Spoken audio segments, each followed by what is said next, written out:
All right. Thank you for tuning into the Hey guys, episode. Kevin, how are you? I'm doing good. Thanks. Good. Everybody that's here joining us today, thanks for tuning into the very first premiere episode. Everybody that's here joining us today, We got to put that on mute. Mountain Stream, we're calling this. We're calling this Mountain Stream. We're going to see if anybody comes and joins us. My name's Adam, and this is Jake here. And why don't you go ahead and introduce yourself there, sir? Sure. I'm Kevin Quatman with Stone Creek Preternatural Research. We're a paranormal team that investigates the supernatural and the paranormal events around the country. And we have our own show on Facebook. It's called the Stone Creek Files, which Adam and Jake and BLB were going to be on our show tonight. But due to some technical difficulties, we're able not to go live, and we have to reschedule. And it worked out nice. I was able to come on your show. Well, we're really glad it worked out. We're glad to have you here. This is something we're just kind of working the kinks out ourselves. Mountain Stream's the idea. And Jake, why don't you grab the reins on this keyboard and you can start getting down on this thing here. See, like I said, we're without a net, folks. We're without a net. Without a net, folks. Yeah. So we're just kind of working things through. So you do some.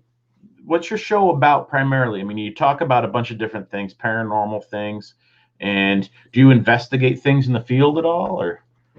Yeah, we do both. Most of our show is about the paranormal, with the exception of once in a while we'll talk about cryptids, we'll talk about Bigfoot, we'll talk about angelic, angels and God once in a while.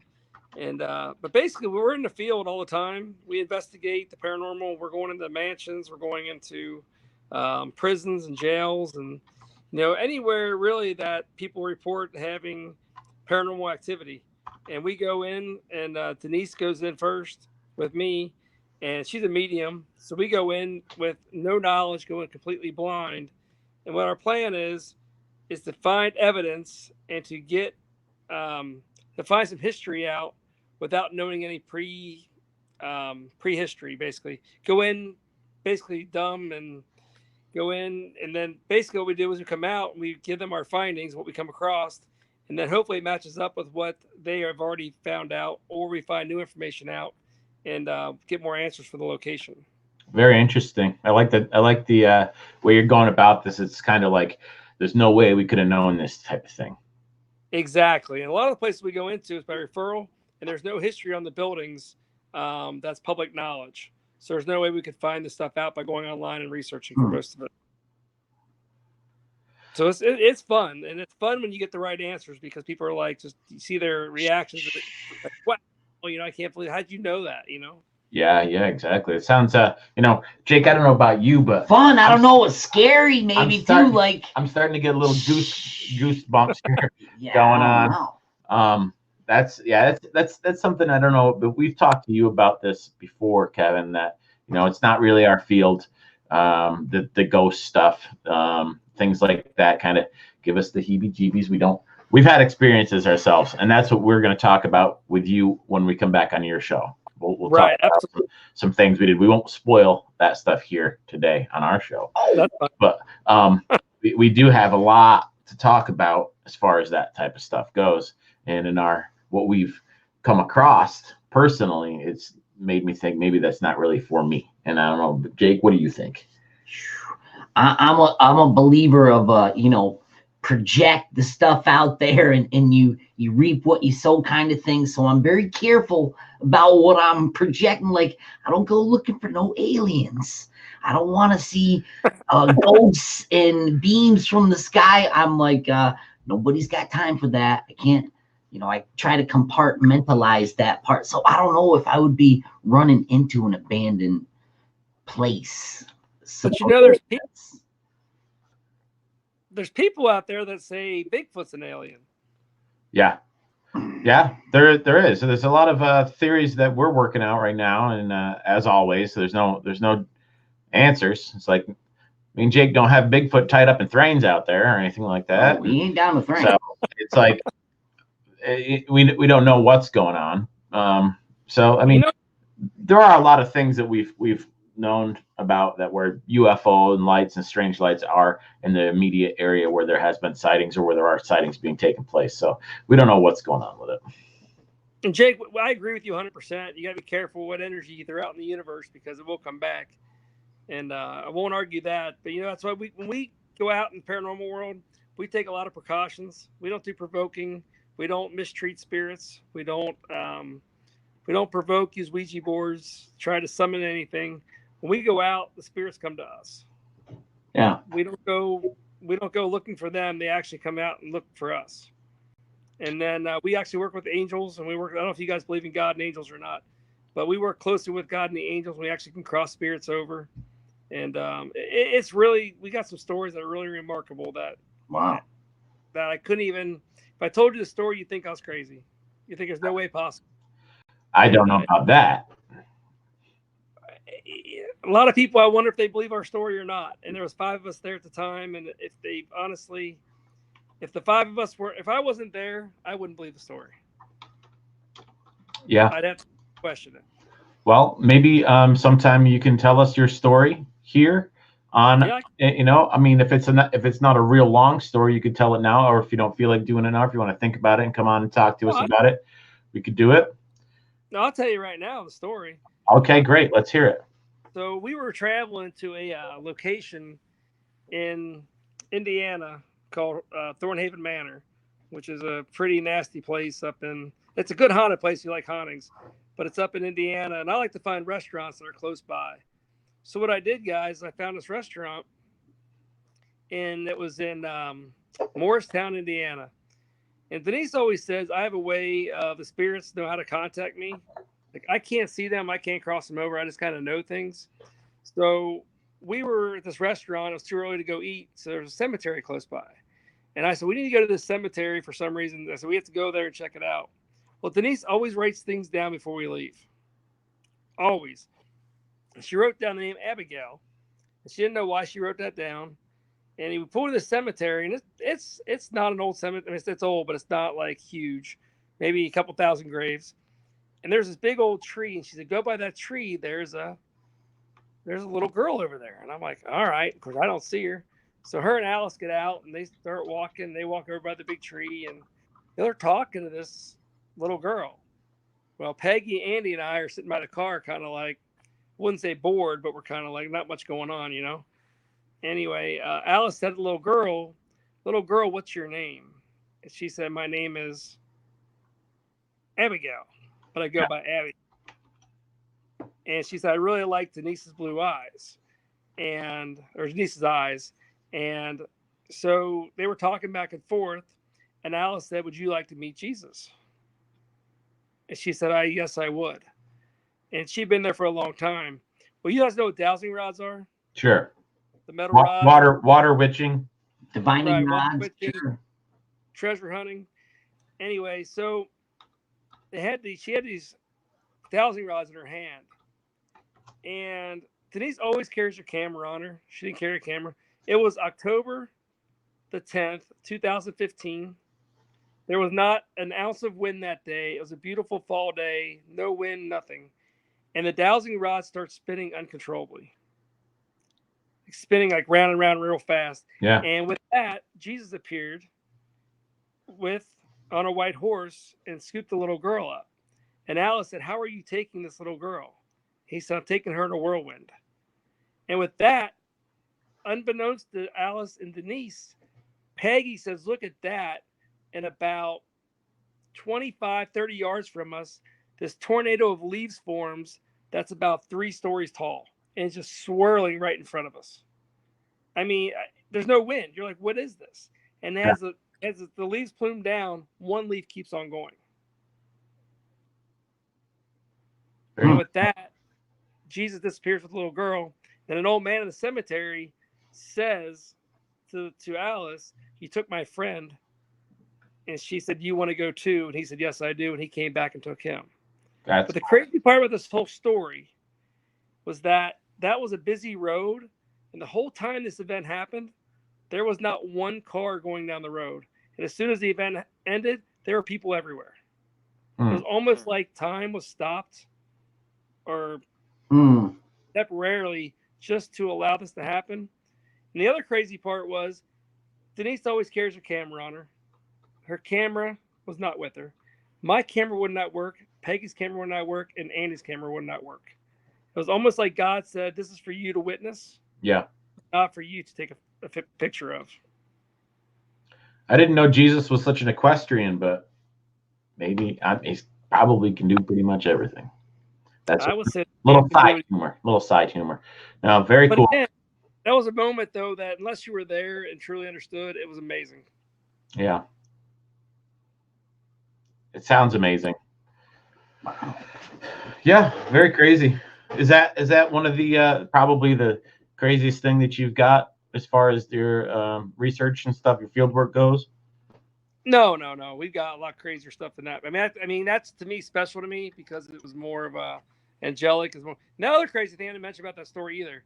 For the first time ever, Alice called upon Archangel Michael that day. I forgot this part. She called upon Archangel Michael, and Archangel Michael said to her, I cannot help you today. You must call upon Jesus.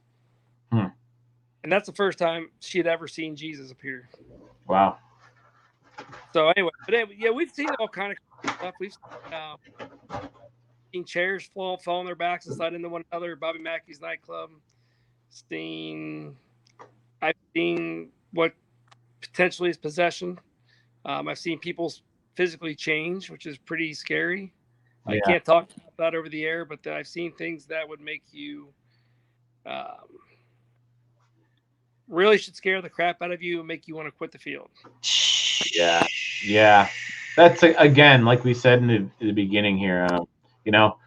We don't mind researching Bigfoot. We don't mind, every once in a while, if there's something in the sky and we happen to see it, what are we going to do about it? But we don't go looking after UFOs and actively hunting ghosts or really doing anything in the the field of ghosts or apparitions or anything like that. It's just something that we don't know anything about, and it's there's a lot of like that. There's a lot of people in the paranormal field that go out looking for the dark. They want to be pushed, shoved, scratched. They want to see that, and I'm telling you, if you've ever seen it, you never want to see it again. Yeah.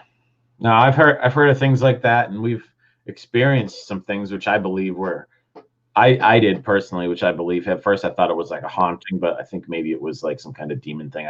I'd like to talk more about that on your channel, though. It kind of fits your show a little better than ours. So anyway, I did have an idea, though. This is something I was talking about in a chat room on your channel, maybe like a month and a half ago, 2 months ago, and we noticed that it was brought to light that one of you guys who's a medium in your group. Denise is the medium. And okay, so then we started talking, maybe somebody else chimed in. Do you think that you can contact and talk to be a medium and react with Bigfoot as a medium, as she would normally with other human spirits of some sort? Is it possible to do with a Bigfoot? Do you remember us talking about that? Yeah. So that's kind of something that you don't hear anything of. You never hear anybody saying that there was some kind of you hear it all the time as far as the paranormal, the ghosts and all that stuff. Oh, there's a medium and they're contacting me doing this and saying this and that. You never hear of it happening with Bigfoot. You hear of something called mind speak, which is completely supposed to be a different thing altogether, where they're somewhere present and they're talking to you that way. But it's not it's not like a medium who channels across from life to death or other ways. So it's just something. If anybody wants to talk about it in the chat room here, I think it's possible. I mean, why not? The reason why I think maybe why not is maybe because they don't have a human soul, and for some reason do you find the mediums? Have you heard of any mediums contacting or talking with dogs or cats or anything like that? Well, there are pet psychics out there, supposedly. I've never talked to one, but Denise actually has seen animals. She has seen deceased animals before walking around. Like ghost dog? Yeah, dogs, horses, cows, things of that nature. Okay. Yeah. Question comes down to, I guess, in a way, what animals have souls, and do they all have souls, or do some have them, some don't have them? I don't know. I mean, I believe dogs have souls. I mean, they cry, they feel pain, they're no different than we are, really.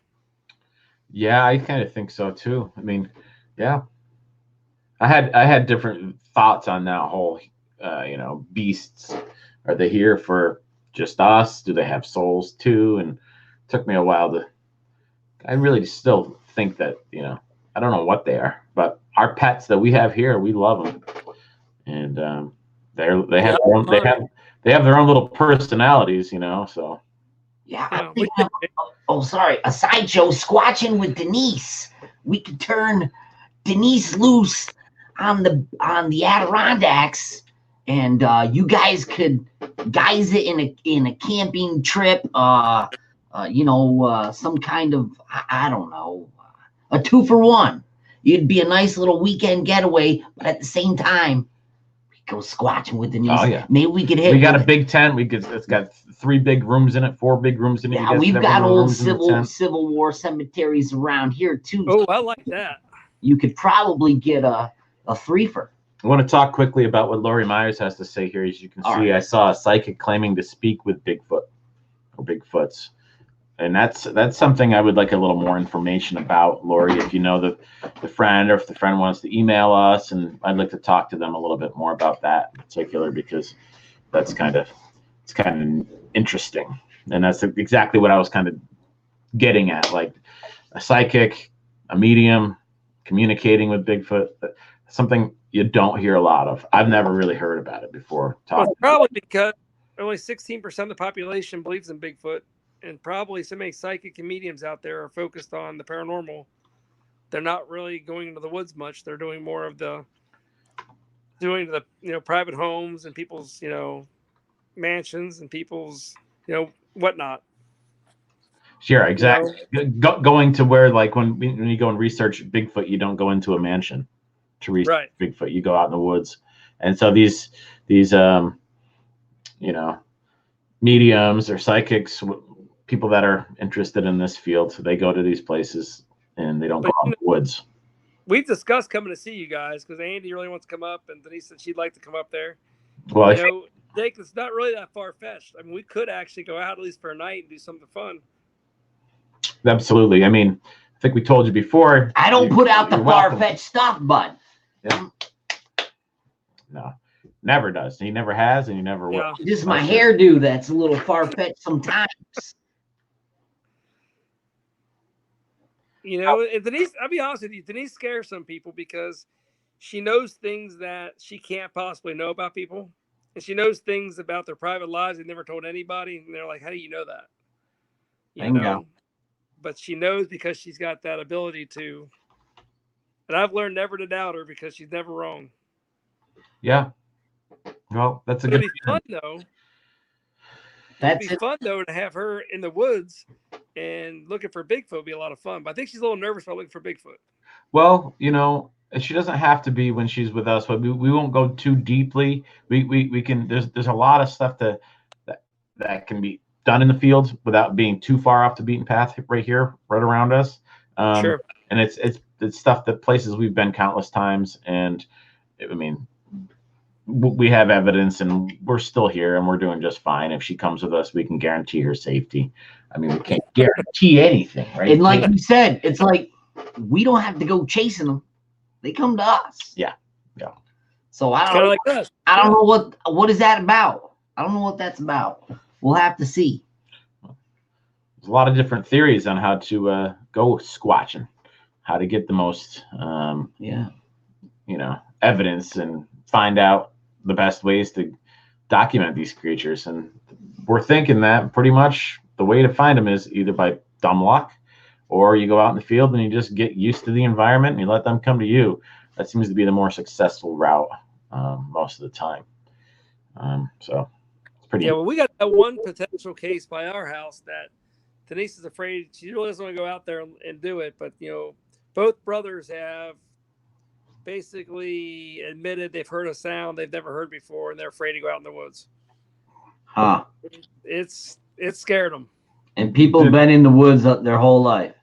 Yeah, and they own these woods. This is their property. I mean, this is their. It's not the first time they've heard it. And the one brother refuses to go back to the woods. The other brother still goes. But they said there's things. They found footprints one time in the snow that they thought were Bigfoot footprints, but they don't know. And they said they don't know what it is out there, but it said it's not. They believe it's Bigfoot. That's interesting. Now where is this exactly? Not exactly, but where? It's in Ohio. In Ohio. Yeah. Yeah. Well, there's a lot of different activity that comes from the Ohio area. I think that that's kind of like a hot spot there in that part of Ohio there. So it could be Bigfoot, some type of Squatch. It's kind of like I've seen an apparition before, and I didn't think I'd be jumped, but it made me jump. When you see an apparition that's a couple feet from your face, it makes you kind of like, whoa, And you want to see Bigfoot, you want to find evidence of Bigfoot, but when I really, really want to see Bigfoot in person, I don't know. That's the way we think about it. I mean, we have a lot of different what we think is evidence. One of the first reasons why I started getting into this field seriously was because of the sound I heard that I'd never heard before, and then did research on that, and that's a long story altogether. But we both got into it around the same time, and it's just you hear about these encounters, and it's like, do I want to have nightmares forever? And can I handle it? Would I be able to handle like a close encounter in the woods? Like, I would like to be able to say, yeah, I was driving down the road and I saw it was definitely a Bigfoot on the side of the road. I know it was Bigfoot. And then you keep going. And that's the kind of encounter that I would probably be okay with. My mind would be blown, but I'd be probably very happy about that. I don't really want to see one of these things in the woods. Just out there. I just don't think Jake? Go ahead, Kev. No, what Denise said, Denise told me where this Bigfoot sighting supposedly happened, or these people's family lives, not far from there. She always thought it was a joke growing up, but her brother and another person actually both did not even know each other, had the same, close to that area. Both had experiences as when they were younger of seeing Bigfoot, they swore. Yeah. On this farmland. Yeah. No. My nephews have family, the other side of the family, out near Cincinnati, and they have a piece of land out there. It's kind of rural, a lot of wilderness and whatnot. They have a little farm in the back there, and they both said, and it's on one of the episodes we have. It's like episode 10 or something like that, where they talk about their encounter, their when they saw a Bigfoot. And it was just like, these kids were really young at the time, and they were just telling us like this classic Bigfoot encounter where the thing just comes there and just stands there and just stares at them and just doesn't do anything but sit there and stare. And you hear this a lot, like a ton. You hear this a lot. One of the other encounters we had with Barb Hotel, she said the thing was just standing there looking at her, and it gave her the creeps because it was just staring at her, not doing anything, not moving around, just watching. And so yeah, I mean, Ohio, look at one of those maps that they have with all the pinpoints all over the US where there's reported Bigfoot sightings. There's a lot over here and a lot over here, and then boom, right up in Ohio there's a bunch right there again. So yeah, but don't you think Bigfoot's probably as scared of us as we are of him? I mean, maybe he kind of keeps a distance, like ghosts. I mean, like the spirit world. Spirits don't always come up and interact with you. Sometimes they go into hiding. They just don't want to be bothered, but they keep their distance. They can see you, but maybe they don't want you getting too close. Absolutely. I think that for the most part, they don't have a lot to be worried about because they're so elusive and they're so adapted to their environment. We can't even hardly see these things, and they can hide anywhere. That's just a theory. But yeah, you're right. I think they're spirits. I think that they just they don't want to have anything to do with us. That's just kind of. I mean, what if they are alien? What if they have technology where they can cloak themselves? Do it, Jake. What's that? There it is, right there. That's Jake's little keyboard that he does. Yeah. Well, you know, Bomber's got a real good point right here. I never dismiss anything to do with Sasquatch because there are no experts in the field. We know nothing, and that's just the truth. That's just the truth about it. To think, oh, there's some kooky thing, and there's no way that could be true.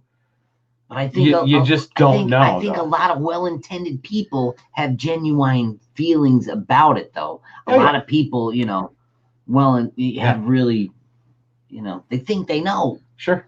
Yeah, they think they know. Yeah. They think they know, and indeed they know. Or they try. And they have their opinion, and they go by it, which is fine. It's completely fine. It's, you know, these people, most of them that have these feelings are eyewitnesses, and me and Jake just aren't eyewitnesses. So, you know, it's one of those things. So why do you get excited sometimes to go out in the field to go squatching, but then at the same time feel so apprehensive if you're going to a little graveyard walk or somewhere like where Dogman is an issue, you know, like that? Jeez Louise, we went to Stony Creek, which is not Stone Creek like your files, but Stony Creek, looking for Dogman, and I've never been, well, not really looking for him. Let's just say Dogman came in through the back door. So I don't know Dogman. Bigfoot. Well, see, that's the thing. It got me so upset. I was so nervous.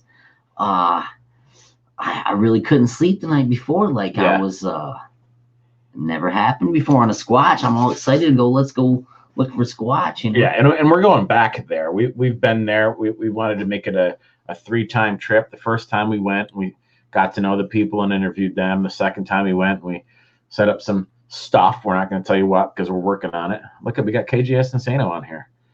Boom. Put him right on there. Look at this. Anybody who wants to see some good fireworks, go on this guy's site. He's got some really fun stuff on there. It's all cool. Like, share, and subscribe. KJS Insano there. So there's a little plug for you, KJS Insano. Anyway, what I was saying is, you know, there's some cryptids in the area. We came across hearing about this lady first before she contacted us on Vic Cundiff's Dogman Encounter show that we just came across by researching Bigfoot. It went from one thing, you know, on YouTube, and then it goes to another thing and another thing. So right there like that, all of a sudden we're right there in the middle of Dogman, and we don't want to be. You know, that's not what that we signed up for. We didn't know that we were going into the Dogman thing. She contacted us on YouTube and said, okay, you know, come check us out. And we did. And we're going back again. These people ended up being very cool people, very, very nice people, salt of the earth type people, actually turned into really good friends of ours now. So it's pretty neat. The next mission we're going to be doing in a couple weeks, we're going to go back and we are going to do an overnight camp out on their property. Just with a soft tent. We're not going to have a hard camper or anything. And so we're going to do something like that. And we're going to videotape everything we're going to be doing. And we're going to have audio recorders going. You know, we got this bad boy, and I got some other more sensitive microphones to plug into this thing. And with a field amp, a preamp, we can really crank up the sensitivity of the microphone. We can get a lot of sounds recorded with this thing. So we're going to leave that on all night and check that out. But, you know, we'll see how it goes. We did put a lot of Squatch deterrents around the property. So maybe nothing is going to be even coming around by the time we get there. Hopefully nothing will be. Hopefully we've solved this problem for these people.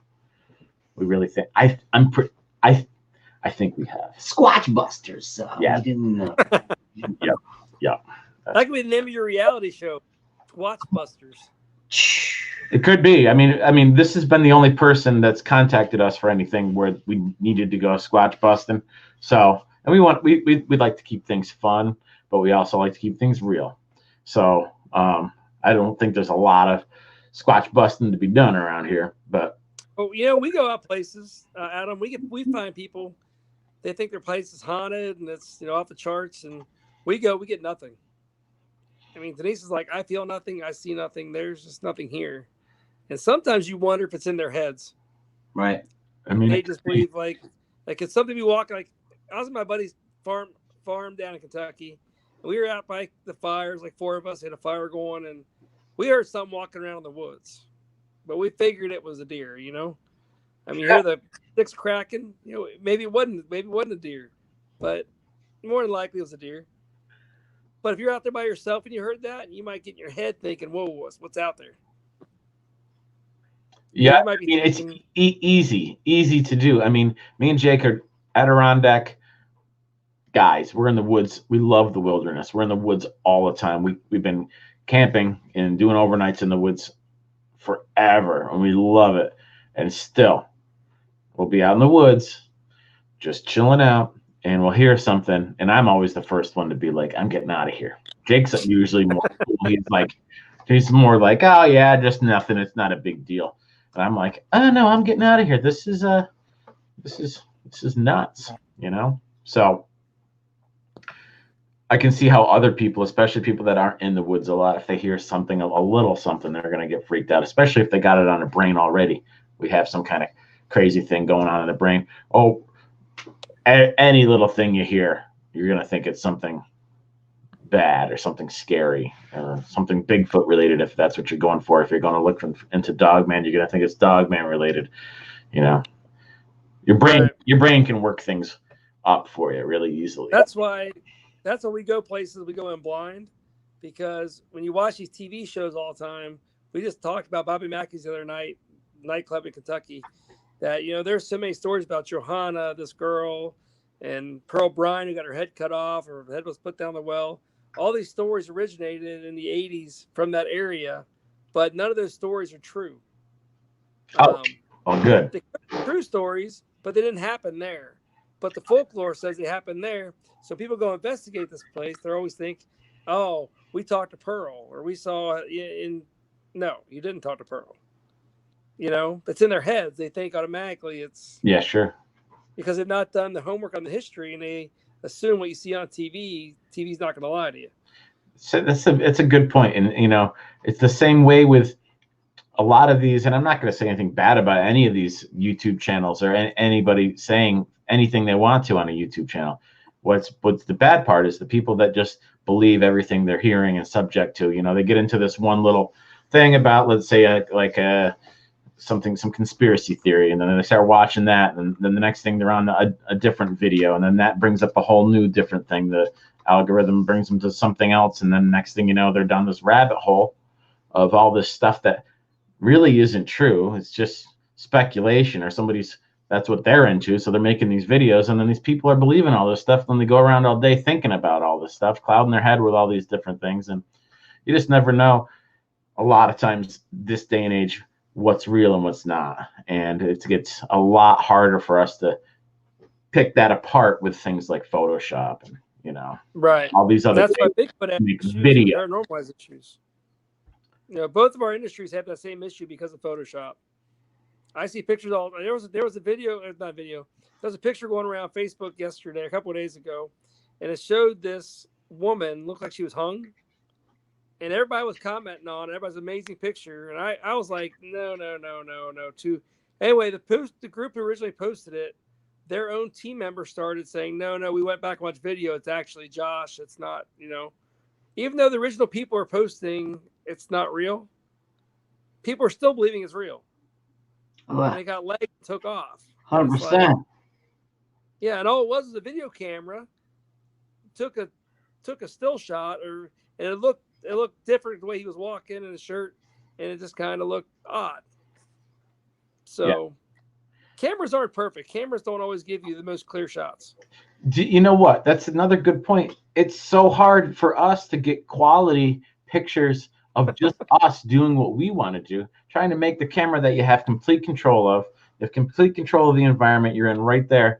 And half the time, we don't get video that's good enough for us to shoot just because the lighting's coming off and getting messed with the filter and this and that. And so it's so easy to get misled with footage. You know, it's just a common occurrence. And it's always fun and exciting to get into this stuff. But isn't that where your gut comes in? And how much do you rely on your gut? And working in your field, you got to have some good gut stories where your gut kind of either saved the day or you know, where the gut kind of told you something ahead of time that you really should have known. But one of those like Phantom 309 drop the trucker off at the hitchhiker at the diner. Oh, that guy's been dead for 10 years. You know, Large Marge sent me. Oh yeah, Large Marge, Big Joe. Pee Wee Herman's. That was from a Red Solvine song. That was from an old trucker song in the 70s. Yeah. All of that was. Phantom 309. Yeah. I mean, and the thing is that one of the things that's even scarier, Kevin, is this movie. What about your own eyes in life? I'm not talking you're watching it on YouTube. I'm saying you think you saw something. Right. Did you? Yeah. Or is it your mind playing tricks on you? Or is it something that looked a certain way, a certain lighting or something? I mean, I've had lots of times see stuff, you know, and that's not even talk about hearing things. But what I heard was definitely a freaking Squatch. There's no way in my, I know I heard it 3 times. There's nothing else it could have been. No way. So I believe that more than I'll believe even seeing something. Or so you guys go out, like, let's say you're sleeping in your tents and you hear this, what you believe to be a Squatch. Do you get up the next morning as soon as sun breaks and go down and try to find any kind of evidence? Yeah, that's how it works. That's how it works. Or depending on how many soft ones we've had, how much courage we have, we may go out and look for them right then. 3 weeks ago, that scream. What was that scream we heard in the woods? Yeah. 10 feet off the trail, nestled down in a little corner down to Barb's where she had her sighting. And right before we left, Al was like, hey, watch out for the black bears. So we're thinking, okay, you know, whatever. But we had a little handheld fire down there, just putting in one little twig at a time to keep just a little glow. A little glow. And that gave us some other squatching strategies we're going to be letting you guys in on eventually. Yeah. But Jake, I got some. Oh no, you got it queued up? I don't have it queued up. Oh no. But I do have it. I did go back and listen to it. It is. Oh, we could have been contenders. It is really.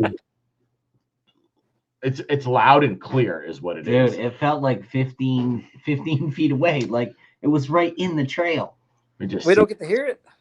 No, I mean, I don't think right now. I'm looking for it right now. Desktop right now. You can't see him. You can't see him fishing around. He's got a. I wasn't planning on getting to this. It's here somewhere. It's got a very well organized. I think it's on a hard drive that is already ejected that I needed to plug this camera in with. How's that for an excuse? Well, what the real excuse was my keyboard, my wireless keyboard didn't work anymore, so I had to plug this one in. So now I have no USB ports to use. Oh, although I do have that, so maybe this is a keyboard from an old Commodore 64 that Adams had since Christmas of 1986. He can't seem to throw the thing away, but it's still functional. He's redone the back 3 times, but I mean that's not too bad for an 86. Yeah. Finder, boom. Oh no, we're so close. You know what's funny? I gotta tell you about Photoshop, not Photoshop, but pictures too in your eyes. Yeah. In the paranormal world, everybody calls it pareidolia, where you see your eyes are always fixed. Sure. And people see a face in everything. That's my favorite with leaves. You know, and every time I see a ghost picture anymore, they're always blurry pictures. And it's the same with Bigfoot. It's always a blur. Okay. You never see an actual, with the technology we have today, you never see an actual quality photo. Yeah, it should be crisp. Right. You know, maybe ghosts and Bigfoot create that. Maybe there's something around their aura that creates it to be a blur, but I don't know. It just seems like they're always a blurry picture. And well, that sure would explain a lot of things. Yeah. I mean, boy, that'd be a real nice surprise, Clark, because if you could just put that, you know, it's so weird how there's always, there are a lot of paranormal, weird things that go along with this cryptid content. That's all I'll say. You know, they seem to overlap quite a bit. You can't, and both, for that matter, geez Louise. Now, I'll tell you what makes you jump, Jake, is when you're sitting there and you're actually just sitting there talking, and there's, you know, 2 or 3 of you talking, and next thing you hear a disembodied voice that's heard by everybody. Not not from a recorder, not from a Yeah. spirit box. It's literally you're by yourselves and you hear this voice that's right behind you. You're like, what in the hell's that? Yeah. And we actually had that happen about a month ago at the Perryville battlefield. We were sitting in our favorite spot, and I had a spirit box going, and there's nobody out there. It's hot. I mean, the battlefield's empty. It's late at night. Not late at night, like 7:30, and there's nobody around. And literally, the thing's going. So we're waiting for a voice, waiting to get something. And Andy, Denise, and I are sitting there, and there was this voice. I got all caught on recorder right behind us, and it sounds like it says, "Get in there." We're on this big battlefield, but it was so loud behind us and so stern, it made us all jump up. It didn't come from the spirit box. It was behind us. And Denise goes, "Who is that?" And I said, "I don't know who that was." Get in there. Fill that gap. Mind that line. It's some ghost that's caught reliving that scene over and over again. Sorry, inside voice. I forget what time it is. Well, Jake, we had a EVP at the same spot years ago that said, "Get out here." He said, "Get out here." Mm-hmm. So almost like a soldier trying to say, "Come on." We had our soldier hats on. We were wearing our Confederate and our Union caps. That's fun. Yeah. I mean, for you, it's fun for you. For me, I would rather just watch it. Let me ask you quick.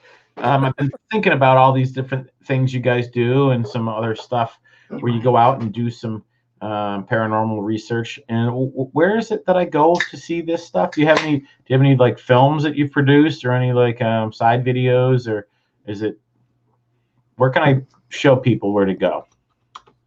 They can go to, on Facebook, they can go to Stone Creek Preternatural Research, and that is PRETERNATURAL.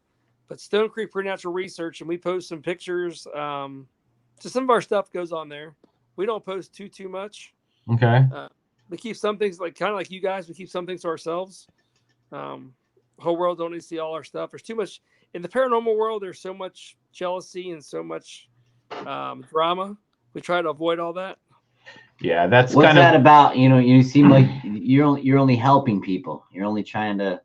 Well, it's opinions and egos, Jake. The same as the Bigfoot world. And that's why one of the reasons why me and Jake did what we did with our research the way we did it. One of the reasons is we can't help it because it's who we are and we like to have fun.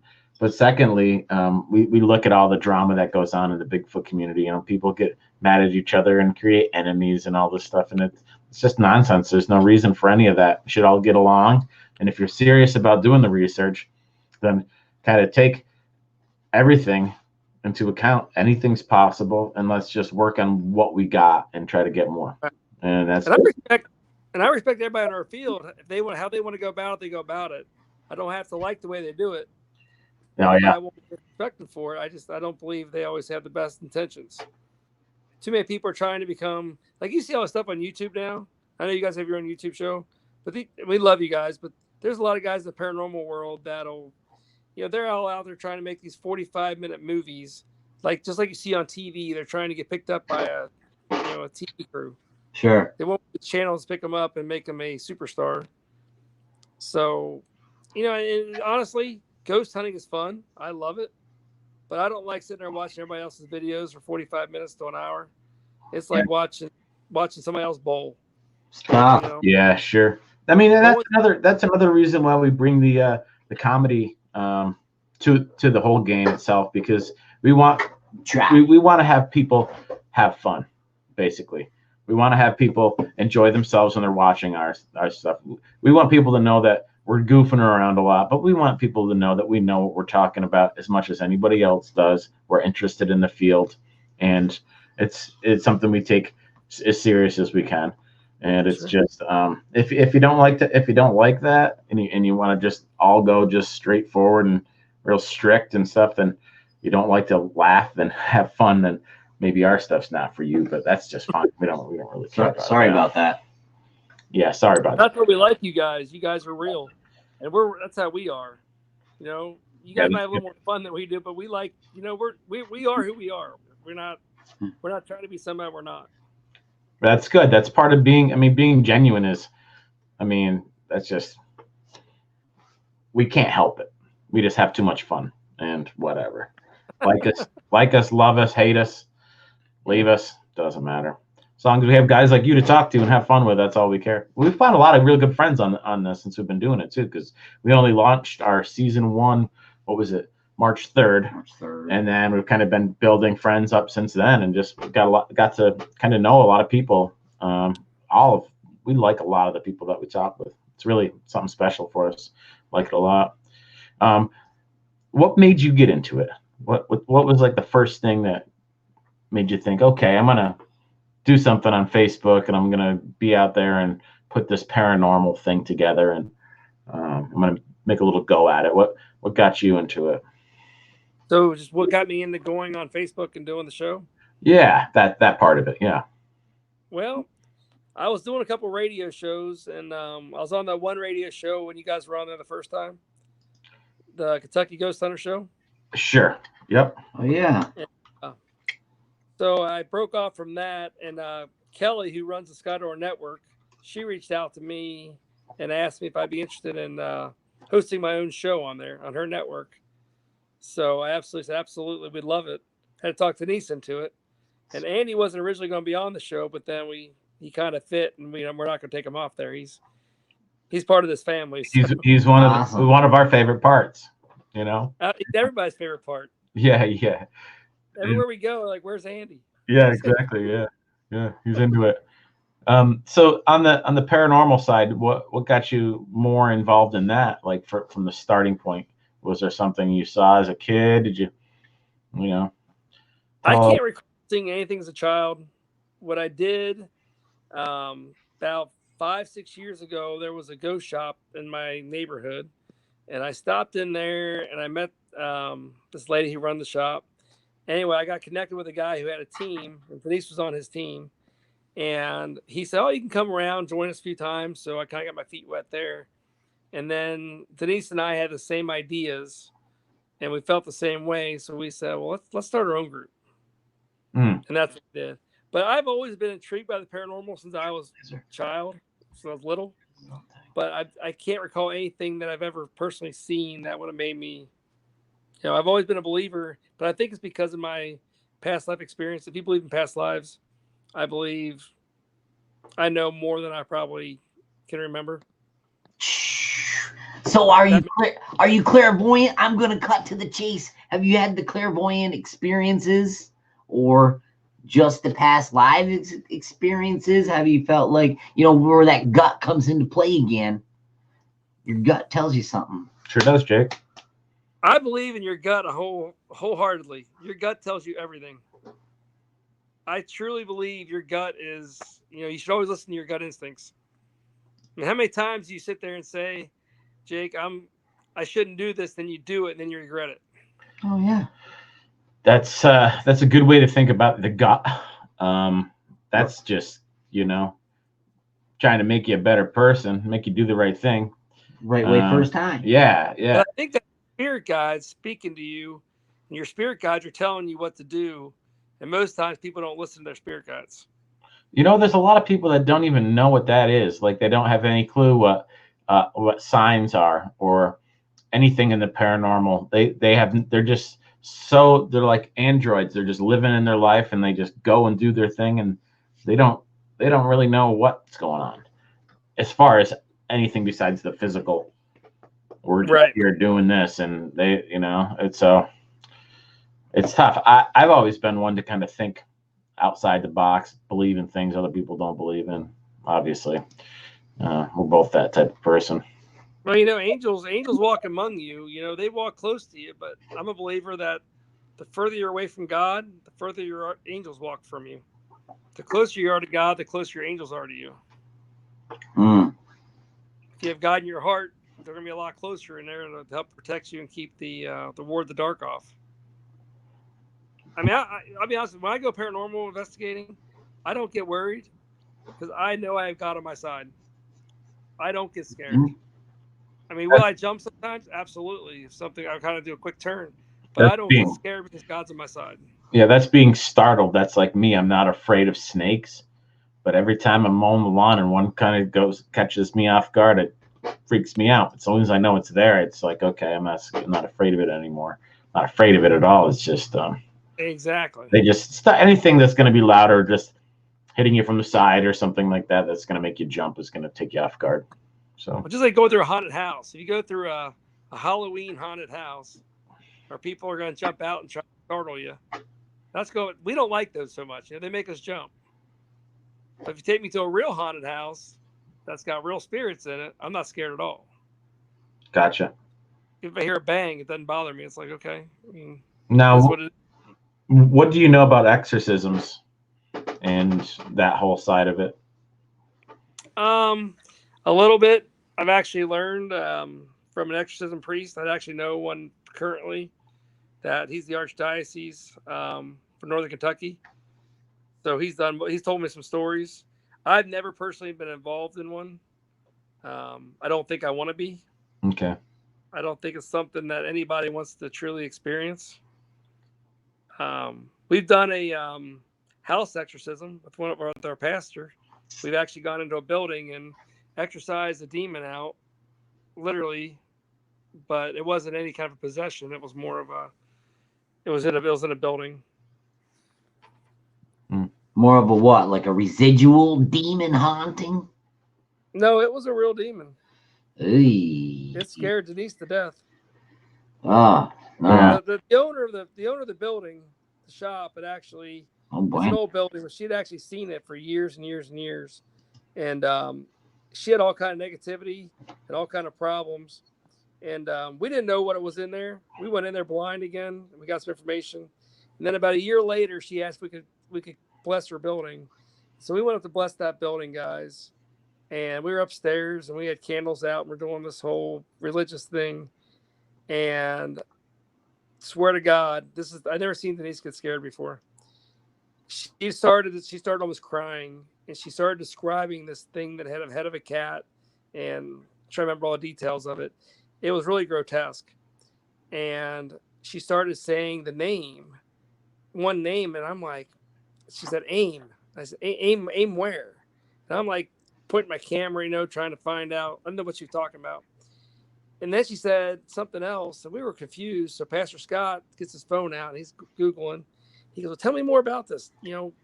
She's like, it's got 26 legions. And she started describing this thing to a T. Well, I can't remember the exact name off the top of my head right now. I don't like to even repeat it. But anyway, she got the name out, and Scott looked it up, and exactly as she described it. Yeah. So we went to this back room, and there's two big doors that completely shut. You can't. It takes a lot of force to open them. And so we were in this room, had both doors closed, and Scott said, the pastor said, all right, if you are what you really are, you'll open that door. And we sat there for 2, 3, 4 minutes. Door never opened. Scott turned his back, said, I knew you couldn't do it. But the door opens. And then Denise saw it come through the room. It went to the other door, opened the other door, and went out. And then... but anyway, we were able to clear the thing out, and the business actually took off. Once we cleared it out, the business actually got really productive. So we kind of took the darkness out. Oh, good. Something good came from it. What was crazy about the whole thing, the demon has got a history of burning down city blocks. Now, we had no idea, but the block addition to the block that was next to the shop owners had burned down 100 years ago. The entire block. So I don't know if that demon's been roaming around, coming and going from the station. Yeah. Probably spent some time in San Francisco too. But anyway, they're legit. That's probably the only time we've really dealt with anything that dark. Yeah. But that's frontline dark. That's tip of the spear dark. That's full armor. Yeah. You have to be yeah, geez Louise. But we did our prayer circle at the end, and we got rid of that thing. There was a cold spell that swept that room, and it was hot in there, and it came right through us. So, but I think it got lighter. The building felt lighter. Everybody was happy. The business took off. The business has struggled for years, and it took off after that. So, I yeah. It's like you go by a home. You can walk in a home, and you can feel the energy in that home. Yeah, of course. There's some homes have a hard time selling because they're such a heavy energy in them. Yeah, yeah. We were down at me and Jake used to be in a band, and we were down in Ybor City, um, doing a little tour with our band, and we got booked in some hotel, and we weren't in charge of that. We just got booked, and we went in there, and as soon as I walked in the building, I was like, I don't like the vibe of this place. It's just giving me a strange vibe.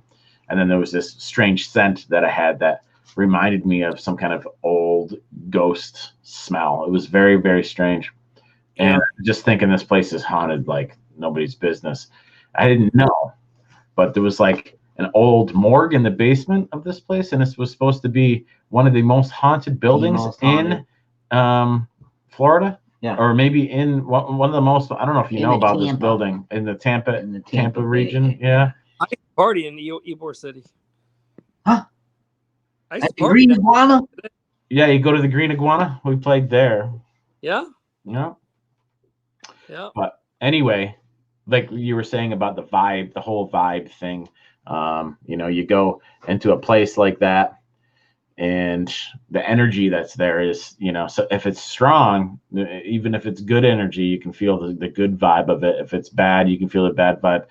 This vibe I had was not particularly like super evil, but it was definitely a haunted presence. I felt that it was just haunted, and I didn't like I didn't like that part that made me feel like it was haunted. I didn't want to go to sleep.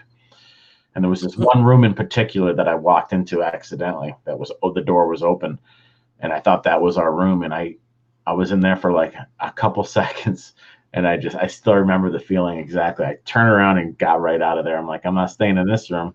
And luckily we weren't. We were staying in a different room. That room was super bad. And then according to the people that we were down there with, they said that room in particular was like the haunted room. And I didn't know any of this information going into it at all. Like you said before, I couldn't have known that. So Right. That's kind of like the whole deal. Yeah, we like those old creepy places. Well, this one, I mean, we can find out where it was. I don't know if you do any tours or if you go, how far you travel or what you do, but aside from coming up and seeing us, which is something you definitely should do.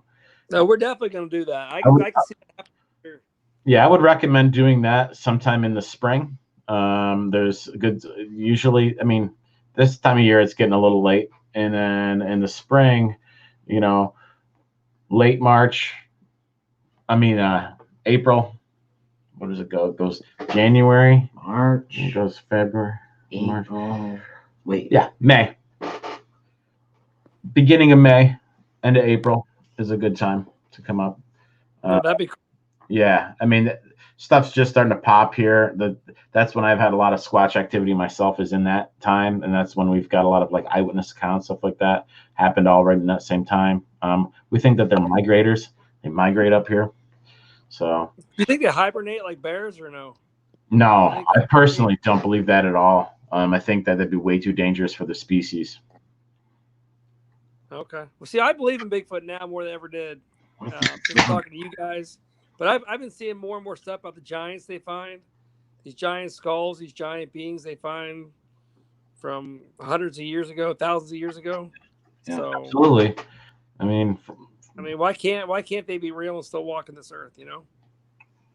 Really, being suppressed like the red-headed cannibalistic giant of Kandahar, 2 rows of teeth, who attacked those U.S. Secret Service back in 2007. 6 fingers. But Jake, I thought they were in. They found them in New Mexico too, didn't they? The red-haired giants. I'm probably Alaska. There were some Native American peoples who had run-ins with those giants. Andy Gone Fishing says they live in caves. We believe that's true. Well, so maybe they don't hibernate, but they go in caves. Maybe they live underground. Sure, they can find protection from the elements any way they can. I just don't think that I don't particularly believe that they're hibernating species. That's just my own, like, who knows? Maybe they are. They could be. Doesn't make any sense to me, though. That would give. So in the cold, they go down. They go down the winter. They go down south. Who knows? Yeah, I mean that's our thought, is that why aren't we seeing evidence of them more in the winter? Although people say that they see footprints in the snow, they say that they're around all year. It's all crazy. Who knows? Yeah. I know that there was one logger here next to, right in this area, a local logger that said that they followed Bigfoot prints in the snow on the backside of one of these local mountains here, and on an old, they're logging the whole backside of this mountain, and big footprints with toes, everything in the snow. It was in the spring, but there was still a lot of snow, and seeing these big footprints in the snow is kind of like. And then we do have some pictures of some footprints that are in just a little bit of snow, where that so you can see the print through the snow into the leaf bed below, and that's but the print primarily is in snow, just a little bit of it. So maybe they're here all winter, maybe they're not, maybe they're just on. They come up in the late spring before all the snow's melted. That's what I personally think they do. I think they're traveling species. We have a lot of evidence that supports that theory. But I kind of think they could go through vortexes and portals, and they can come and go. Maybe that's a good that kind of narrows down the whole migration thing. That's a good way that maybe they boom, now they're gone. That's how they migrate. They migrate through portals. Have you ever heard of those stories of people driving their cars, and next thing you know, they drive to this old town, and the town is not the same town they thought it was? Yeah. Some of the buildings are the same, but other buildings, it was like they go back in time. Yeah, it happened to a couple down in like New Mexico. Yeah, I mean, they go almost through like a time warp or something. Could Bigfoot do the same thing? Is there portals like that they come and go through? Why not?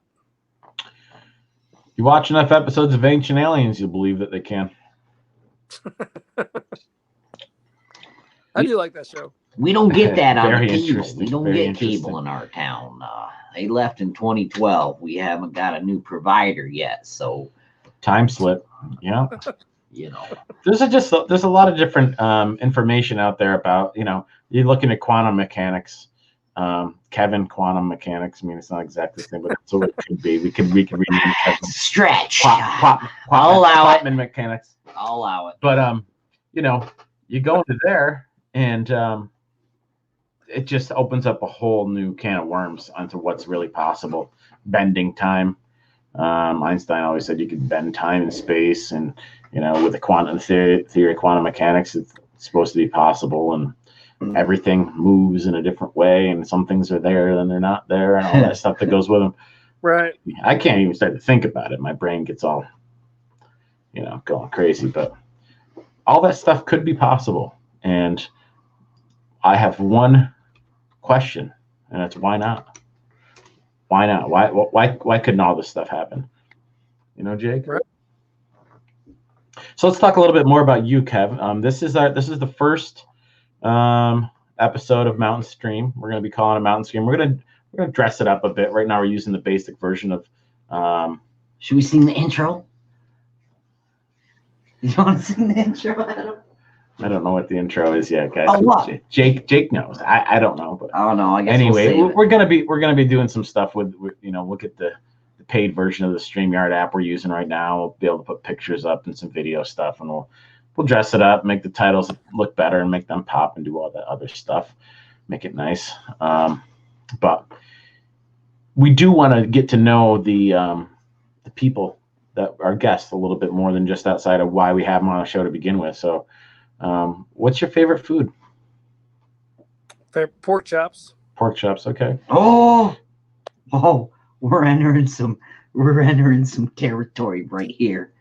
You say pork chops is your favorite food. Now, with or without applesauce? Love applesauce. With or without? Can you have pork chops without applesauce? Gotta have applesauce. You have pork chops. Okay, now. Okay, well. They have mashed potatoes too. You get some of that millennial. You go into one of those newfangled millennial restaurants in there, and you get one with the apricot glaze on it, and it's all candied around it, real nice. But they cook it so it's still really juicy. Got to try that out, Kevin. If you're not opposed to apricot glazed. Okay, so let's see here. What else here? What else? Rest in peace. Applesauce on pork chops, Yankees. We didn't say it. We didn't say it, buddy. Keep going, Jake. I told you my neck was messed up. Now, right here. Recently, Right here. you'll probably notice that the musical world, we've lost a couple of greats lately. The late Eddie Money and Rick Ocasek of the Cars. Now, rest in peace, guys. Eddie Money, the Cars. Are you? Geez Louise. I want to think. I go right to the Heartbeat City, that whole album, start to finish. But then before that, the 1979, the album where the person's crashing out. I mean, I don't think they make a bad Car song. No, Cars are good. Benjamin Orr, the late, he passed away in 2000, long time ago. But geez Louise, I was glad to see him get in the hall. And then, boy, they got taken, just like Tom Petty, they got taken away too soon. So yeah, what are you listening to right now primarily? Anything new? Any artists you're like into right now in particular? I listen to a lot of country. Like who? What kind? New? Old? I like older country. Old? Huh? I like older country. Sure. Are you flipping the vinyls now? Are you on what are you through a device? What are you I've got one of those 3-for-1 machines where I can flip vinyl, CD, or I got Sirius XM radio in my car. Yeah, me too. I'm kind of enjoying that. The comedy channels. The comedy channels I listen to a lot on there, but this isn't about me, Kevin. It's about you. You say you have it in your car. What do you drive? Ford Fusion hybrid. Oh, good for you. Cool. Yeah. Ford. That's one of the Adirondacks, though. It'd be all right around here. We have hybrids around here. Ford. That's one of the only companies that made it through that whole car crisis, right? They're still going. Yeah. That's good. Yeah, I like it. Without any help from the government. True that. So props to Ford. People say, oh, Ford this, Ford that. Whatever, man. Yeah. Ford was a Nazi, but he makes a hell of a truck. Did you guys know that the Nazi, the swastika, the symbol itself dates back way long time ago? I don't know how many thousands of years. Whoa. And it's a symbol of good fortune. Prank collar. Yeah. Good luck and good fortune. Prank collar. Actually, that's true. Yeah. Okay, moving right along. Now, Kevin. All right. Let's go back to childhood influences. What were your favorite books when you were reading? Were you a reader? Not really. What? Well, let me ask you a different question. This is something a little different. Have you heard of the Mandela effect? You probably, man of your kind of. Oh, we gonna go there? I love Mandela effect. Oh, Scott. So when I first heard of this thing, one of the first things was on there from Frosted Forest, Sasquatch channel, and he was talking about the Mandela effect and the Berenstain Bears and how they were now the Berenstain Bears. What? And I was like, this isn't real. There's no way they're going to be the Berenstain Bears. They're the Berenstain Bears because that's my librarian, which is a good friend of mine's mother, would always read those to us as we were children, and we loved them, and they were the Berenstain Bears. No way. EIN.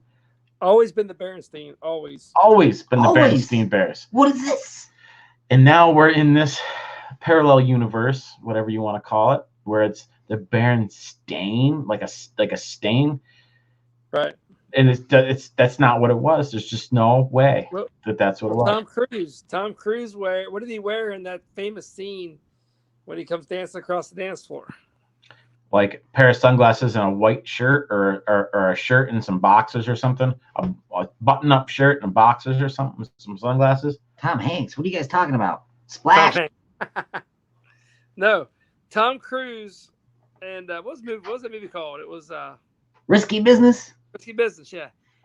Everybody thinks he wore a white shirt and sunglasses when he came dancing across the floor. He had a pink shirt that was striped and no sunglasses. No sunglasses? Yeah. Okay. Socks and a pair of drawers on. Oh, damn. That's What's right. that say? Look at him. There's no tie. Whoops. Anyway. See, I don't know how to run this thing yet. Yeah, I don't know. Are we going live the whole time? It's running better than mine. And then you take this link. No, that Mandela effect, though, that thing is crazy when you actually look at some of those examples. It really makes you wonder. It really makes you wonder, how did all these devil worshiping Luciferians get so many toys? Now they're ripping holes in the universe and tearing holes in the fabric of actual time. I mean, seriously, how does something everybody remembers, the whole world remembers? Yeah. You know? Yeah. Publishers Clearinghouse. Publishers Clearinghouse. Who was the spokesman? The guy that talked like that, you know. So that would be Ed McMahon. Oh, thank you. Yeah, Ed McMahon. Wrong. What? Wrong. The guy from the Johnny Carson show. No, he was never a part of Publishers Clearinghouse ever. What? He worked for a smaller publishing clearinghouse company that didn't survive. It only lasted like a year or two. Everybody says he's part of that, but he wasn't. Who was it? Tim Collins? It was somebody you've never heard of, and I'm like, what? No, I okay. remember So going to doors and holding up the sign. Ed McMahon was the one that was about. It says sweepstakes. That's the one he was with. Okay, so I can see where people could get. See, now there are a couple of those. Well, I could see. Well, was there an arrow on this Volvo sign, or was there a hyphen in the Coca-Cola? Little things like that. Oh, you can see Sex in the City, Sex and the City. These are different. These are Nelson Mandela effects that could or could not be. Yeah. Even Darth Vader. Oh. What's his name? No, I am your father. Yeah. What's the guy's name? James Earl Jones. Yeah. He even says what is supposedly said now is not what he said. I know. I heard that. Yeah. He even says, I said it the other, like, we all remember it. And they're like, no, it's not what you said. He said this. Yeah. He's Darth Vader.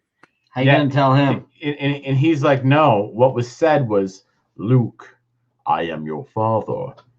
And now it's, no, I am your father. It's, Luke, I am your father is way cooler. Question is there time travel? Are people going back in time and changing these things? I don't know. I mean, what's happening? The one that really blew my mind and still blows my mind to this day is the Berenstain Bears, just because it wasn't Berenstain. It wasn't, and when you know that, it was like Berenstain Bears. I mean, it wasn't. So that one, some of the other ones, yeah, whatever. Yeah, you might get Jif peanut butter mixed up with Skippy, and you might think that it was Jiffy, but it really was never Jiffy. It was always Jif, and Skippy was freaking Skippy. Choosy moms choose Jif. You know, that was the commercial. Yeah, see, that's how you program. Yeah. So yeah, what Carrie from Bigfoot Odyssey says, it's proof that our memories suck, and that's true. Yeah, that's why it's. And you can never trust an eyewitness account. That's why police. A lot of times, and having things misremembered. Well, they've already proven that the older you get, the memories start fading, and sometimes they say you might be remembering a memory. And so you're remembering a memory when you remember it. And the older you get, things fade off. And that's why your memory, you can't remember exactly what happened at that point because you're getting so much older. Yeah. Well, and to touch on that, every time you remember it, the next time you remember it, you're remembering the memory. That's what I'm talking about. Yeah, that's what I meant. So if you don't think of it, it's going to be fresh. It's going to be more close to the real, the first edition. It's going to be closer to that if you never think of it. But the more times you think of it, the more times it's going back and slightly, it might get rewired. Exactly. Mm-hmm. I agree 100% with you on that. I mean, that's what I've been told. I don't know how the brain works. I don't know how they can even figure out how the brain works. I'm no ornithologist, but I've seen some birds. Yeah. True that, Jake. True that. Okay, we're gonna mix it up here tonight on the mountain stream. Put that away, Jake. Oh no, sorry, wrong show. Wrong show indeed. And now we did have a little intro worked out, but Adam hasn't hooked up the organ to the. I'm getting a new one. Oh, are you getting? I've got to get a new one. Yeah, I was thinking about it. So yeah, we're doing that. I just want to give a quick plug to another show real quickly. The Bigfoot Odyssey. They have a trip coming. Yeah, and they're going to be doing that, and basically you want any information about this trip, go on their channel, Bigfoot Odyssey, and dig around in there, find out what you can find out about this trip they're doing. And they have this way that you can try to help with little donations and whatnot. They got a lot of people subscribed. If everybody just donates a little bit, they'll get to their goal. They'll be able to make this trip a success. If it was me and Jake doing something like that, we'd want people to have our backs the same, you know. I don't know if you've heard of anything about this, Kevin. So they're going to go on this like a 7-day squatching mission with a lot of cameras, and they're going to be keeping the cameras rolling pretty much the whole time. So it's a big endeavor. I think they have like a team of like 5 or 6 people, something like that. And it's going to be pretty hardcore. And it's going to take some funds, and it's going to take a lot of dedication and a lot of guts to do it, to pull it off. So that's pretty cool. Yeah, it's something that's it's important to the Bigfoot community. This is an idea that these guys came up with that nobody else is doing. Nobody else is probably gonna do. But you know, moving one thing at a time, trying new things. That's how you get new evidence or anything new. You got to try these different techniques out. They got a pretty good crew going with them too. This guy Clay, he's from Squatching Strategies, that channel. You might want to check that channel out too. He's got some really neat stuff on there. Different ways to try to find Bigfoot. Cool stuff. I think that's good. I think it's good that people try to find new techniques and new ideas instead of just the same old. I know sometimes new technology kind of can be BS, but I think sometimes it's good to think outside the box, and maybe, you know, who knows? That's the thing. With this whole thing, they are thinking outside the box. And we were talking to the guys a while back when they first came up with the idea. We're like, yeah, we did that. We did that thing, but we did it for almost 24 hours. It was just about 24 hours we did it. Pretty near. And that was a lot for us to do that. Just 24 hours. Oh man, it was a killer breakfast. Think about 7 days of this stuff. And this was when we did it. We did it on a piece of property next to my property. It wasn't like what these guys are going to be getting in planes, traveling all the way down to Florida, doing all this crazy stuff. So it's an endeavor.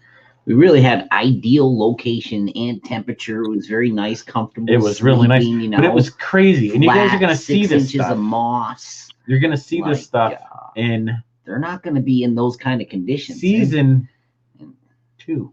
Season 2 is coming up. We're going to launch that on Halloween, and you're gonna be able to check out our Squatch mission where we went in for 24 hours and brought these cameras in there, did all this stuff, and you'll see. I mean, there's some eerie stuff that happens in there. When I go back and edit the footage, it's like it brings me right back to that time, right back to when we were there. So it's been hard for me to edit this stuff because I get creeped out because there's just this. Man, there was something hanging in the air the whole time we were there. It was like strangely quiet there the whole time we were in there. I don't want to tell you anything else about it, but nuts stuff. That's going to be season 2, Halloween. Hey, how does YouTube work? Because like I subscribe to your all show thing, and I don't ever see your live things until like I'm going on my YouTube, and you guys will pop up on like one of my 12 or 15 things at the bottom, like screens. But how do I get notified like when you guys go live? Because I haven't been notified yet. The only way is to make sure you got your notification bell engaged to do everything it's supposed to, and then even then it doesn't work. As you can see there, when KJS Insano came on here, he was saying something like, "I'm glad I'm not too late. I finally just got this notification." So he got it, 15-20 minutes after we had already been streaming. So if we only do a short live show, he's going to miss out on it. I don't really know. Yeah, I was curious. I don't know. I was just wondering. Yeah, I don't know. I mean, I could maybe do some more get some more information on that, find out more, because it would be nice to be able to. Seems like none of it works like it's supposed to work. Yeah, I mean, well, it's you're right about that, but still, I mean, it's pretty impressive. It's pretty remarkable. We're here in my home in New York, and you're wherever you are in Kentucky, and we're just having this go on right now, just the way it is. I'm happy with that. So. Yeah, that's cool. Couple couple rednecks like us having this is pretty neat.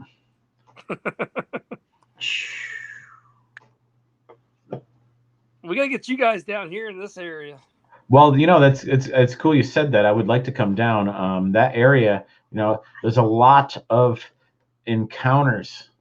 There's a lot of stories from the Kentucky region. It's slowly becoming a known place for these creatures to be in big numbers too. I'm not sure how many sightings are there or reporting sightings are there, but the kind of research I do, there's more and more stories I'm hearing all the time about Kentucky being, known for Bigfoot. Yeah, they're shooting up Bigfoot in the woods at Mammoth Cave. Yeah. Yeah, we do it all down here. Well, thank you, Sooner Squatch74 for checking us out, and check out Bigfoot Odyssey. Yeah, definitely. Anybody that's watching this or is going to watch this again, because this will be up for a little bit, go to the Bigfoot Odyssey channel, check out what they're doing, and links will be in the description. We don't know how to run any of that kind of rigmarole. Go to their channel. Look it up on the pewter webs. We always like to say, but. I have something off topic here, guys. Let's go. Do you guys like the band Blink-182? Well, I do know that the lead singer is coming up with what's he doing now? He's getting a political agenda of some sort. Waiting. Did you see what they found? Yeah. What was that? I'm sorry, I can't hear. What? He said he's claiming that himself. No, I'm just kidding.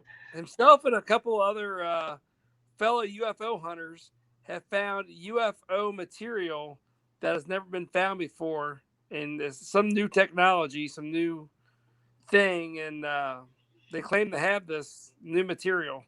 Yeah, and he's getting the word out there on like a pretty big, decent platform.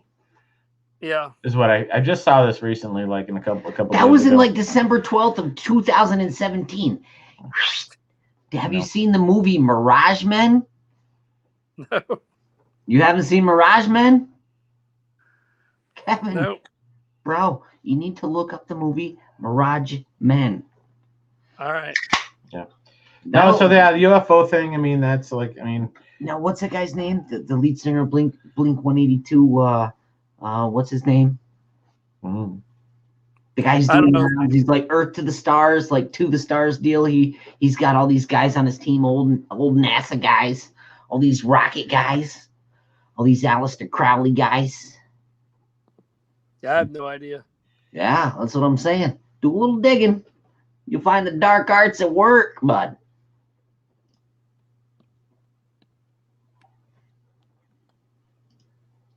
No, it's No, that's truth. I'm just saying. I'm no ornithologist. Tom DeLonge. Thanks, Shaggy.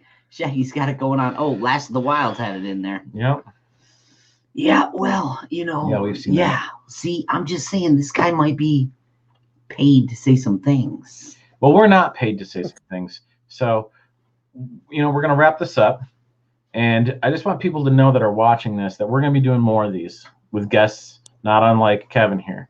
We're going to be finding these people. Night, Carrie, that was good to have you on here. And we're just going to be talking, and it'll be over a bunch of different things. We might get into some crazier stuff. This is the first one we've done. So, and we don't know how to get it out there. So it's what we don't want to do is we don't want to have like a regular show that it's the best thing to do would be to have it on, Thursdays at 7:00 Eastern Standard Time would be the smartest way to do it. But our schedules aren't going to be working like that.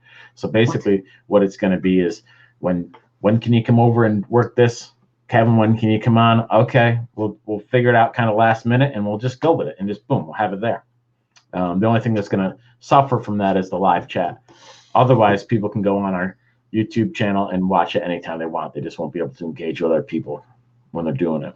They can go down to the comments below and do that part, of course, but they won't be able to be part of the live thing. But, it is what it is. We do have commitments other places. We do have a lot going on all the time anyway, so for us to make another commitment at this point just isn't going to happen. So I would say to people, just keep an ear out. We'll try to figure out better how to get you more informed to what's going on. And so you can pick up with what's going on when we are doing it, like almost instantaneously. What do you do? I don't know. Hit that bell, right? Yeah, but I mean, he was saying yeah, this doesn't work, and KJS and Sanos didn't work until for a while afterwards. And we see that pretty much every time we go live. Missed it too late. Yeah, something happened. Didn't work. Anyway, long story short, we're going to be doing more of this. Look for more of this content. It's going to be happening in maybe some different locations. We're trying to work that out right now and get a better Wi-Fi or a better internet signal. Actual stewed Down in a different studio, yeah. And then we got another completely different location altogether over in Minerva. We're going to be working with some backdrops and we're going to hopefully make a little show out of this thing. So few different intro, mix it up musically on the I was thinking sort of this waltzy kind of border music intro for Mountain Stream. Adam came up with a name there. I didn't come up with it. M came up with it. Well, Adam's better half M came up with it. Well, why don't you call it Mountain Stream? She must be an NCPR listener. So what we were thinking of, and by we I mean the royal we, yesterday at 9:48 in the a.m. after I had my coffee right on the way out the door. Mm-hmm. It said it was that well, geez, I won't go into it here, but I feel like I kind of do. It's the first one. Sing away, Jake. Let's hear it. I gotta take my hat off, but I don't have one on. Just Jake, my Tito's. My glasses are fogging up. Come on, man. Sing. Come on, let's hear it. I want to hear it. In the heart of the Adirondacks, two tributaries made their way down to the Hudson River. Some would say they play, but we know that they're different. Fun and wild and keen.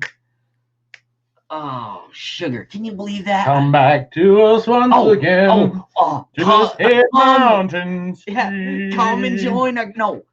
So let's join their current on the mountain stream. Damn, it's all about the delivery, Did you hear that, Kevin? This guy's amazing. I missed it up the whole time. Guy's amazing.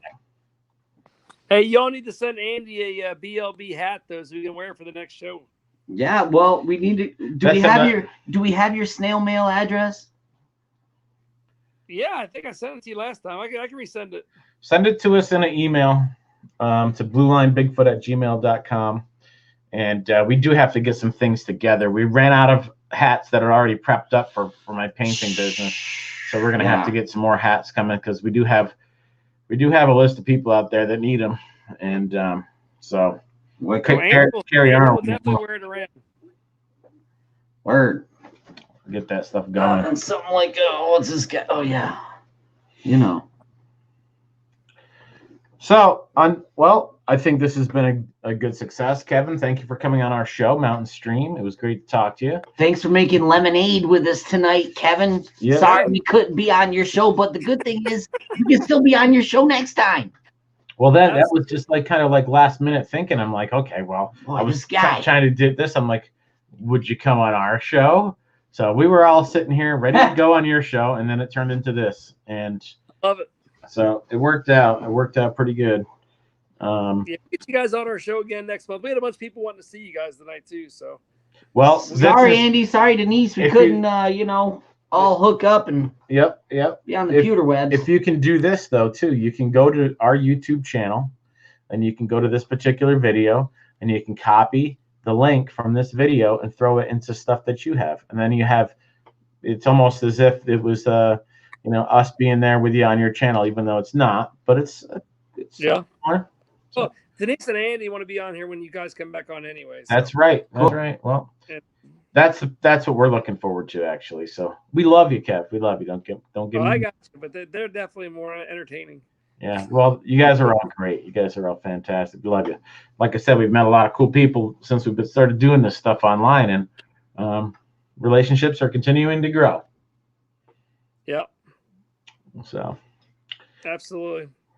You kind of know, when you meet somebody, you just kind of know when you click, you just know that. That's exactly that's how it felt when we met up with the people over in Stony Creek, just a couple minutes into it, I'm like, these guys are going to be friends of ours forever. I just know it, and they are. They're easy to hang out with, and it's Cut like from the same cloth. yeah. So anyway, Yeah. I knew when I saw the Def Leppard T-shirt. Oh, he had me at Def Leppard. But hey, I'm a product of the '80s. Hysteria. Yeah.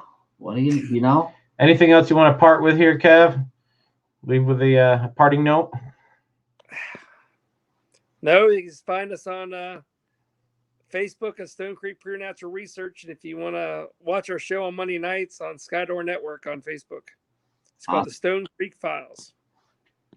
Stone Creek Files. Sounds good. Awesome. This will be the last you see of Kevin and other people like him on our show, guys, here at the BLB YouTube, Blue Line Bigfoot, Mountain Stream. Hey, check us out. Hopefully we'll be able to know a little bit more ahead of time when we're going to be doing our next one and put a little video out and do a little marketing for ourselves. And we do have a list of guests already building, quite extensive list of guests building. And this is something cool that me and Jake can do from here. Jake can do it from his house. We can do this from 3 different locations, 4 different, up to 6 different locations. So I'm pretty excited about it. We'll get Andy and Denise on here one night. Yeah, we could have a round robin. That would be fun. Yep, we'll put that in the list. Put you guys in the list for sure. And if anybody else knows of anybody else we should reach out to, just Andy asked the good questions. You know, he asked the questions like, "There's a little girl on a swing and Bigfoot comes out of the woods. What do you tell the little girl?" Huh. You guys were like, "Be friends." Go in the house. Yeah. Don't scream. Yeah, just back up as calmly as you can, and don't look it in the eye. That's what you do. So, boots on the ground with Barb. Hey, what's up? Well, this has been a blast. It's been great. We did pretty good here. Started at 9:30. Did we already? Yeah, almost 2 hours. What? So, hey. Yeah. Time flies. I thought it was like 10 minutes ago. Yeah. Well, that's what happens when you're on live stream, Jake. These podcasts, they go right along. Anyway, it was fun talking with you. I think I went in a wormhole tonight. Looking forward to another one with you. Looking forward to being back on your show. That's going to be great. And everybody else out in the world, just keep it real, have fun. Absolutely. All right. Thanks, guys. Thanks for making it happen, Kev. Right on. See ya. Later.